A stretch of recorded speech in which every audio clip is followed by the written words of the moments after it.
High, আমি বিকাশ। আজকের ভিডিওতে কথা হবে কুলি নিয়ে। তো কুলির ট্রেলার বেরিয়ে গেছে। ট্রেলারটা আমার কেমন লেগেছে সেটারই রিয়াকশান দেবো। তো চলো শুরু করি।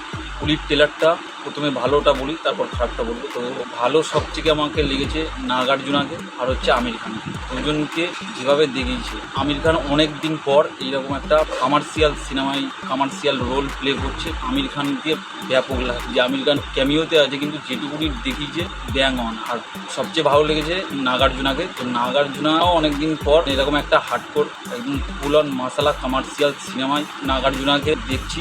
নাগার্জুনা যে ভাই কি লেভেলের মাস ক্যারেক্টারগুলো বা কমার্শিয়াল সিনেমাতে কীভাবে অভিনয় করতে হয়, কীভাবে সিনগুলোকে পুল আপ করতে হয়, ট্রেলারটা দেখলেই বুঝতে পারবে। তো আমার সবচেয়ে ভালো নাগার্জুনাকে লেগেছে। তো নাগার্জুনাকে মানে কি বলবো, নাগার্জুনাকে ব্যাপক লাগছে। ঠিক আছে, যে লুকটা দিয়েছে, তারপর যেরকম সিনগুলো রেখেছে, মানে ট্রেলার জুড়ে ভাই শুধু নাগার্জুনাই ছিল, ফার্স্ট থেকে লাস্ট একাই সোয়াগ দিয়ে যাচ্ছে। ঠিক আছে, ট্রেলারের নাগার্জুনার আশেপাশে কেউ নেই।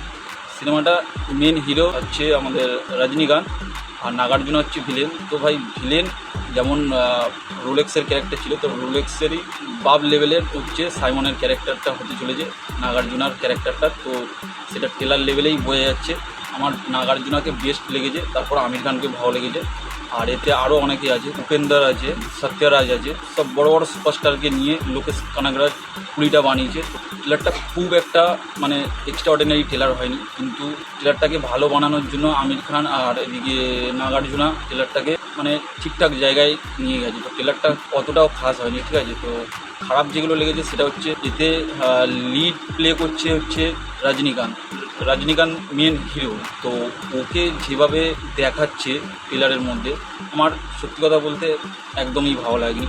ওই রকম লেভেলের নায়ক আর ট্রেলারের মধ্যে এইরকম প্রেজেন্স আমার একদম পোষায়নি। তো সিনেমার মধ্যে কেমন থাকবে জানি না। ট্রেলারে তো আমাকে রজনীকান্তকে একদমই ভালো লাগেনি, মানে যে লেভেলের রজনীকান্ত নায়ক সেই লেভেলে কুলিতে রজনীকান্তকে আমি দেখতে পেলাম না। তো আমি ডিসঅ্যাপয়েন্টেডই হয়েছি। তো সিনেমার মধ্যে দেখা যাক রজনীকান্তকে কীভাবে দেখায়। আর শ্রুতি হাসান আছে, শ্রুতি হাসানকেও খুবই সুন্দর লাগছে। ট্রেলার লেভেলে যেটুকু বোঝা যাচ্ছে যে রজনীকান্তের কোনো বন্ধুকে হচ্ছে নাগার্জুনা হয়তো মেরে দেবে, তো এটারই বদলা নিতে আসবে।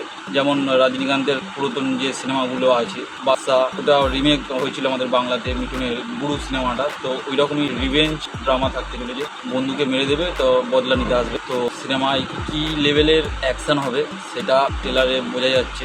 ফুল অন অ্যাকশান হবে আর প্রত্যেকে অ্যাকশান করবে। তো ট্রেলারটা দেখে এটুকু বোঝা গেল যে ফুল অন অ্যাকশান থাকতে চলেছে। আর ট্রেলারের ব্যাকগ্রাউন্ড মিউজিক নিয়ে যদি কথা বলি, তো ব্যাকগ্রাউন্ড মিউজিক সবার সঙ্গেই ঠিকঠাক ছিল। প্রথমে যখন স্টার্ট হয়েছে ভালো লাগছিল, তারপর যখন রজনীকান্তকে যখন দেখাচ্ছিল তখন যে বিজিএমটা দরকার ছিল সেই মিউজিকটা ভাই মিসিং। তো সবচেয়ে খারাপ ওটাই লেগেছে, রজনীকান্তের সিনেমা লিড ক্যারেক্টার প্লে করছে, তো ওকে যেভাবে দেখিয়েছে বা ওর যখন দেখাচ্ছে ওই যে পিছনে ব্যাকগ্রাউন্ড মিউজিক চলছে, একদমই ভালো লাগলো না। আর সিনেমার এর আগে যে গানগুলো বেরিয়েছিল গানগুলো কিন্তু খুবই সুন্দর। তার মধ্যে আমার সবচেয়ে ভালো লেগেছে মনিকা গানটা। ট্রেলারের ব্যাকগ্রাউন্ড মিউজিক আমার অতটাও খাস লাগলো না। তো দেখা যাক, সিনেমাটা বেরোলেই বোঝা যাবে। আর এদিকে ওয়ার আছে, আর আমাদের বাংলাতে এদিকে ধূমকেতু আছে। তো তার সঙ্গে কুলি কতটা জায়গা পাবে যায় না, কিন্তু ট্রেলারটা সেভাবে ইমপ্রেস করতে পারেনি। তো দেখা যাক ওয়ার আর ধূমকেতুর সঙ্গে কীভাবে টক্কর হবে। তো সিনেমা রিলিজ হলেই বোঝা যাবে। তো আমার তো ট্রেলারটা খুব এক্সট্রা অর্ডিনারি লাগেনি, যেমন আগের সিনেমাগুলোর ট্রেলার বেরিয়েছিল, লিও বা বিক্রম বা ক্যাথি, এইসব সিনেমার যেভাবে লোকেশ বানিয়েছিল। তো লোকেশের এই ট্রেলারটা ওগুলোর তুলনায় অনেকই নিচে রাখবো। তো আমার ট্রেলারটা অ্যাভারেজই লেগেছে। তো আমার ভিডিওটা যদি তোমাদের ভালো লাগে লাইক করো, শেয়ার করো, সাবস্ক্রাইব করো। দেখা হবে নতুন কোনো ভিডিও। চলো টাটা।